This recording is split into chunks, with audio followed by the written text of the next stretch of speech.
Hello बच्चों, let's crack physics में आपका स्वागत है। ये है क्लास 10th का बैच जो कि हम लोग प्रकाश स्टार्ट किए हैं। ये आपका दूसरा लेक्चर है। पहले लेक्चर में हम लोग बेसिक बातें किए थे कि प्रकाश किसे कहते हैं, प्रकाश के कुछ प्रॉपर्टी हम लोग देखे थे, फिर प्रकाश के किरण किसे कहते हैं और बीम किसे कहते हैं। ये हम लोग बेसिक बातें पहले लेक्चर में किए थे। ये सेकंड लेक्चर है, इसमें हम लोग जो है कौन कौन से टॉपिक कवर करने वाले हैं यहाँ देख सकते हैं। प्रकाश के आधार पर वस्तुओं का वर्गीकरण, पहला टॉपिक।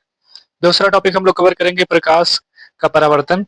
उसके बाद तीसरा टॉपिक हम लोग कवर करेंगे कि प्रकाश का परावर्तन का नियम। तो ये तीन टॉपिक हम लोग कवर करने वाले हैं।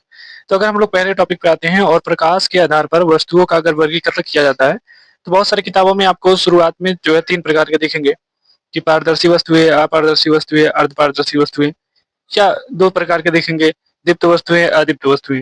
लेकिन हम लोग तीनों ये और दोनों ये पांचों एक साथ हम लोग यहाँ पर पढ़ लेते हैं कि प्रकाश के आधार पर वस्तुओं का वर्गीकरण हो जाएगा। पहला जो हमारा है पारदर्शी वस्तु।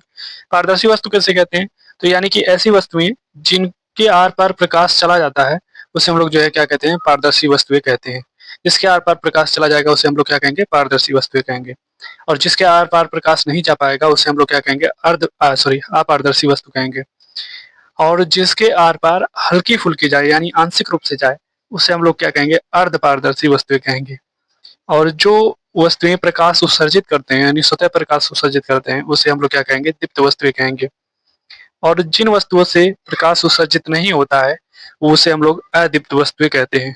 तो यहाँ देख सकते हैं, पारदर्शी वस्तुएं ऐसी वस्तुएं, वे वस्तुएं जिनके आर पर प्रकाश चला जाता है यानी गुजर जाता है उसे पारदर्शी वस्तुएं कहते हैं। जैसे ग्लास हो गया, जैसे वायु हो गया, इसके आर पार प्रकाश चला जाता है। जैसे जल हो गया, लेंस हो गया, लेंस के बारे में हम लोग डिटेल में पढ़ेंगे आगे, ठीक है। तो ये हमारी क्या होती है, पारदर्शी वस्तुएं होती हैं। अपारदर्शी वस्तुएं वे वस्तुएं जिनके आर पार प्रकाश नहीं गुजर पाता यानी नहीं जा पाता, उसे हम लोग जो है अपारदर्शी वस्तुएं कहते हैं। जैसे लकड़ी हो गया, मेज हो गया, किताब, दीवार, जो भी चीजें हम लोग जो है देखते हैं ऐसी, उसे हम लोग क्या कहते हैं, अपारदर्शी वस्तुएं कहते हैं, ठीक है। उसे हम लोग अपारदर्शी वस्तु कहते हैं। तो अगला हमारा तीसरा जो है वह है, तीसरा हमारा जो है अर्धपारदर्शी वस्तु। वे वस्तुएं जिनसे प्रकाश आंशिक रूप से यानी थोड़ी मात्रा में प्रकाश गुजर पाती हैं उसे अर्धपारदर्शी वस्तु कहते हैं। जैसे घिसा हुआ ग्लास हो गया, अगर घिसे हुए शीशे से प्रकाश जाएगा तो उसे हम लोग देखेंगे हल्की फुल्की प्रकाश गुजर पाती है, उसे हम लोग क्या कहते हैं, अर्धपारदर्शी वस्तु कहते हैं। जैसे पेपर हो गया, जैसे पर्दा हो गया इत्यादि, ये सब हमारी क्या होती है, अर्धपारदर्शी वस्तुएं होती हैं। दीप्त वस्तुएं कैसे कहते हैं? तो वे वस्तुएं जो प्रकाश उत्सर्जित करते हैं यानी कि खुद से यहाँ से इससे वस्तुओं से प्रकाश उत्सर्जित होता है उसे हम लोग जो है क्या कहते हैं, दीप्त वस्तुएं कहते हैं। जैसे जैसे सूर्य हो गया, हाँ यहाँ याद रखेंगे सूर्य सबसे बड़ा प्रकाश स्रोत है यानी प्रकाश उत्सर्जन का सबसे बड़ा प्राकृतिक स्रोत माना जाता है सूर्य को। जुगनू हो गया, ये भी प्राकृतिक स्रोत में आएगा। बल्ब बल्ब हो गया, कैंडल हो गया आदि, ये सब क्या होते हैं, दीप्त वस्तुएं कहलाती हैं जो स्वतः प्रकाश उत्सर्जित कर सकते हैं, ठीक है। तो इसको मैं थोड़ा सा इरेज कर देता हूँ ताकि आप नोट कर सकते हैं इसको।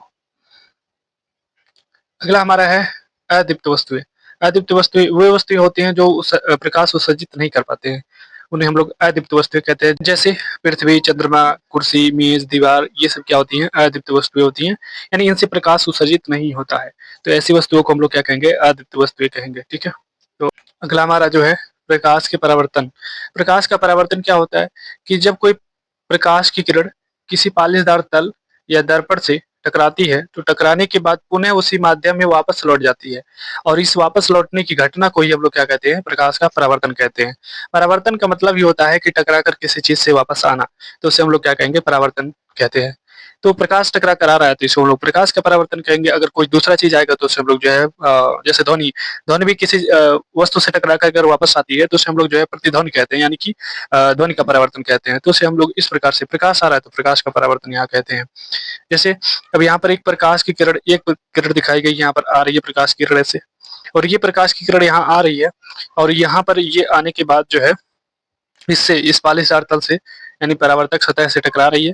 टकराने के बाद ये उसी माध्यम में, जैसे यहाँ पर ये एक मीडियम, ये अलग है, मीडियम फर्स्ट है, यहाँ इसके नीचे अगर आता है तो ये मीडियम सेकंड होता है, लेकिन यहीं से टकराकर पहले ही मीडियम में वापस लौट जा रही है। इस घटना को हम लोग क्या कहते हैं, प्रकाश का परावर्तन कहते हैं।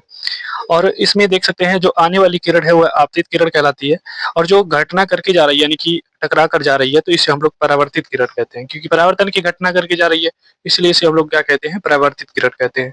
और ये आया नहीं, ये क्या है, यहाँ पर अगर इस सतह से निकालेंगे, परावर्तक तल से निकाल देखेंगे तो ये एक लंब है, ये क्या है, एक लंब है, और ये अभी अभी आया है तो इसे हम लोग क्या कहेंगे, अभिलंब कहेंगे, याद रखने के लिए।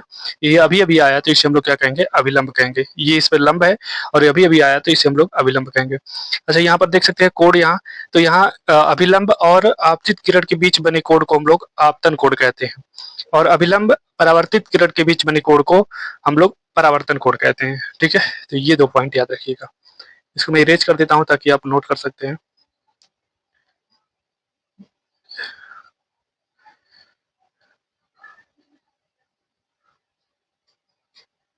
थोड़ा सा 1 मिनट।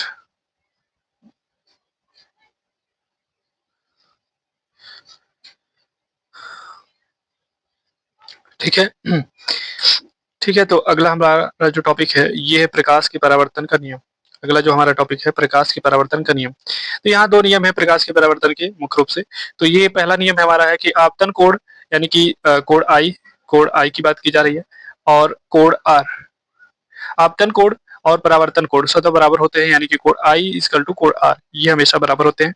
दूसरा जो नियम है हमारा, आपतित किरण, परावर्तित किरण और आपतन बिंदु पर खींचा गया जो अभिलंब है वह तीनों एक ही तल पर स्थित होते हैं। जैसे यहाँ पर देख सकते हैं, ये जो है हमारा तीनों एक ही तल पर स्थित होते हैं। ये हो गया आपतित किरण, ये हो गया परावर्तित किरण, ये हो गया अभिलंब। तीनों एक ही बिंदु और एक ही तल पे स्थित हैं, एक ही बिंदु पर स्थित हैं, एक ही तल पर स्थित हैं, और यही हमारा जो है दूसरा नियम है। ठीक है, तो ये आपका दूसरा नियम है। तो आई होप आपको ये पूरा टॉपिक समझ में आया होगा, और मिलते हैं अगले वीडियो में, तब तक के लिए पढ़ते रहिए। ठीक है, अगर आप चैनल पे नए हैं तो सब्सक्राइब कर सकते हैं, लाइक कर सकते हैं, और लोगों को जोड़ सकते हैं, ताकि और जो है थोड़ा सा मोटिवेशन मिले, और जो है चीज़ें नई नई बना सकें और अच्छे से वीडियो बनाया जा सके।